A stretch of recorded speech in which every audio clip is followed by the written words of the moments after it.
Hai, sekarang aku Aina. Tapi itu bukan nama asliku. Dan alasan kenapa aku sembunyi itu karena kesalahanku. Hanya karena aku mau viral. Biar aku mulai dari awal. Ibuku itu istri pinggir kota yang sempurna. Ibu membesarkan aku dan adikku yang berumur 3 tahun, masak dan bersih-bersih. Ayahku pasangan yang sempurna, berpakaian membosankan dan kerja lembur. Aku nggak tahu pasti ayahku kerja di mana.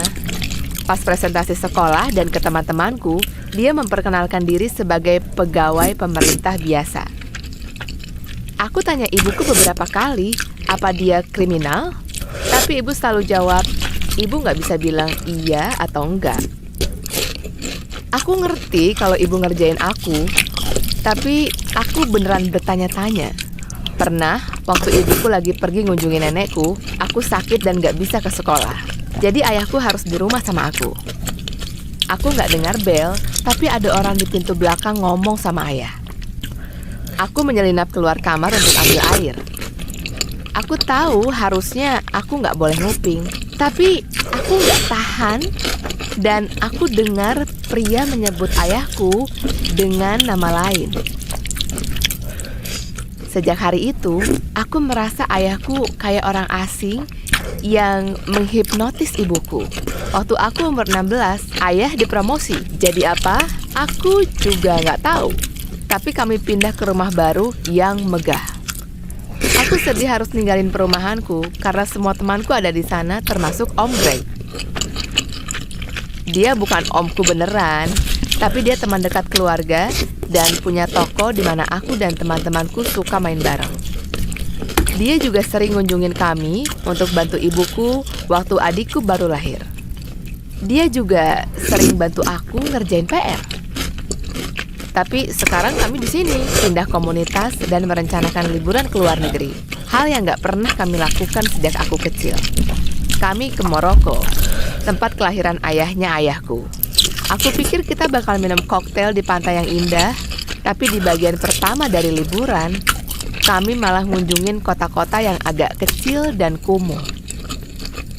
Jadi, aku dan ayahku berantem karena aku menghabiskan waktu chatting sama teman-temanku di TikTok, bukannya sama orang tuaku dan orang-orang yang nggak pernah aku temui seumur hidupku.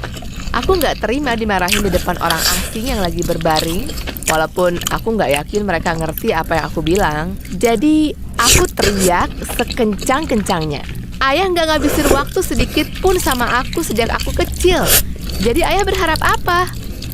Buat aku sih, Om Greg, ayah yang lebih baik. Lalu aku pergi keluar sambil lanjut chatting di HP.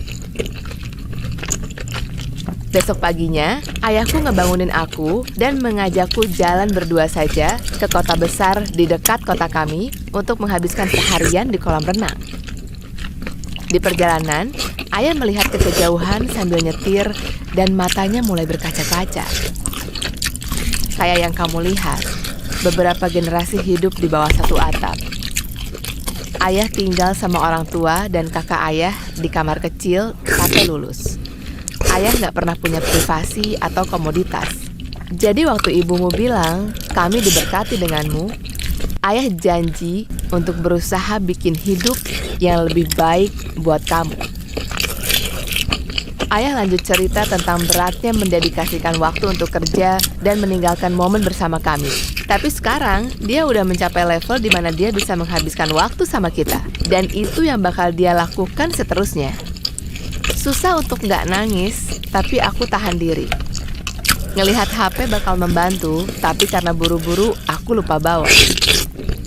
Kami pergi ke kolam renang, tapi aku nggak kaget lagi. Ayah dapat telepon di HP rahasia barunya. Dia meninggalkan HP pribadinya ke aku dan menjauh untuk ngomong. Kayak biasa. Tapi wajah ayah berubah. Dia mengangguk beberapa kali dan mengakhiri teleponnya. Aku udah tahu kami nggak jadi main karena sesuatu yang lebih penting. Tapi ayah nggak bisa bilang apa-apa. Udah biasa.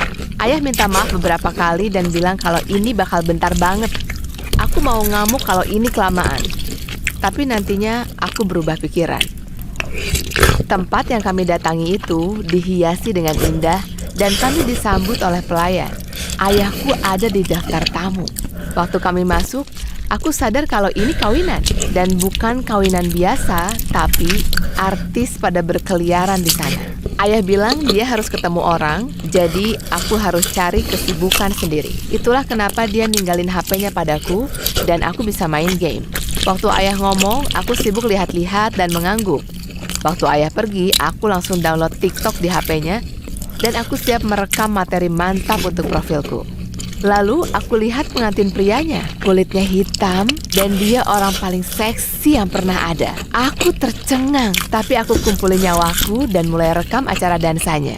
Aku didatangin pelayan yang minta aku hapus videonya dan melarang aku merekam acara karena foto resmi bakal dikirim ke seluruh tamu. Aku tetap santai dan bilang kalau aku cuma ngezoom karena aku lupa kacamataku. Dan aku tunjukin dia kalau nggak ada video di galeri HP. Karena itu udah aku post online. Dan itulah saatnya semua jadi berantakan. Besoknya ayahku dapat telepon di HP kantor waktu makan siang. Dan ayah jalan keluar untuk ngangkat. Dia buru-buru masuk, ambil HP pribadinya. Dia keluarin SIM cardnya dan dia masuk kamar. Dia balik setengah jam kemudian dan menatapku dengan marah. Dia menghela nafas dan balik ke kamar. Pada saat itu, aku nggak ngerti ada apa. Aku menjauhinya di akhir pekan itu. Beberapa hari kemudian, videoku trending karena aku merekam pernikahan artis. Aku nggak sadar kalau aku nggak sengaja rekam ayahku di latar belakang sedang menerima amplop dari orang lain. Tapi bos ayah sadar. Ayahku marah besar. Dia bilang aku harus kasih dia password akun TikTok aku saat itu juga. Aku nggak pernah lihat ayah semarah itu. Jadi aku nggak protes. Setelah telepon sama bosnya, ayah balik. Dia minta maaf karena kelakuannya dan menjelaskan kalau HP-nya terekspos lewat aplikasi backdoor untuk mengumpulkan informasi. Aplikasinya? TikTok. Jelas, ayah tahu kalau aku yang menginstalnya. Jadi, ayah harus melaporkannya. Di jam yang sama, videoku dihapus dan akunku ditutup. Hilang sudah ketenaran 15 menitku. Tapi yang terjadi selanjutnya itu jauh lebih parah. Dan ini terjadi cepat banget. Liburannya harus selesai lebih cepat, ayahku disuruh ke kantor. Beberapa hari kemudian, ayahku mengumpulkan kami di ruang tamu dan bilang kalau ayah kehilangan pekerjaannya, yang artinya kita nggak bisa hidup mewah lagi. Selain itu, dia dan keluarga kami bisa jadi target balas dendam. Jadi kami punya pilihan untuk bikin identitas rahasia. Ibuku menggelengkan kepalanya. Aku kaget. Aku nggak tahu siapa ayahku sebenarnya dan apa pekerjaan dia. Ayah menyuruhku duduk dan bilang aku bisa tanya apapun karena setidaknya aku berhak dapat itu. Aku cuma tanya apa aku bikin dia kehilangan pekerjaannya. Ayah jelasin kalau sebuah aset berharga terbongkar karena video itu. Dan ayahku melanggar protokol karena membawa aku ke misi rahasia. Ayah menenangkanku, bilang kalau itu salah dia, bukan salahku. Dan sekarang satu-satunya kekhawatiran ayah adalah keselamatan keluarga. Tapi kayaknya ibu membayangkan hidup yang berbeda. Dan ini titik puncaknya. Ibu bilang ibu nggak akan ganti nama belakangnya cuma untuk keselamatan. Tapi ibu mau ganti nama belakang untuk jadi istri Om Greg. Ternyata adikku itu cuma adik tiri aku. Itu jelas info yang berlebihan untuk aku di saat itu. Beberapa minggu kemudian, aku masih nggak fokus. Masih nggak percaya apa yang terjadi. Ayahku terus bilang kalau semua akan baik-baik aja dan yang perlu aku lakukan adalah memikirkan apa yang aku mau. Walaupun dia bilang itu berjuta kali, aku masih merasa bertanggung jawab atas pecahnya keluargaku. Jadi aku tinggal sama ayahku. Kami ganti nama. Sekarang aku bantu ayah mengurus toko kecil. Aku nggak menghabiskan banyak waktu di sosmed lagi karena aku suka main sama ayahku. Aku belajar menghargai privasi kami. Satu-satunya rahasia yang nggak layak disimpan adalah antara keluarga. Ayahku punya banyak cerita menarik untuk diceritakan. Dan akhirnya, aku bisa benar-benar melihat dedikasinya padaku, keluarga kami, dan pada negara. Lagi pula, aku juga berlaku sebagai mata-mata selama sehari.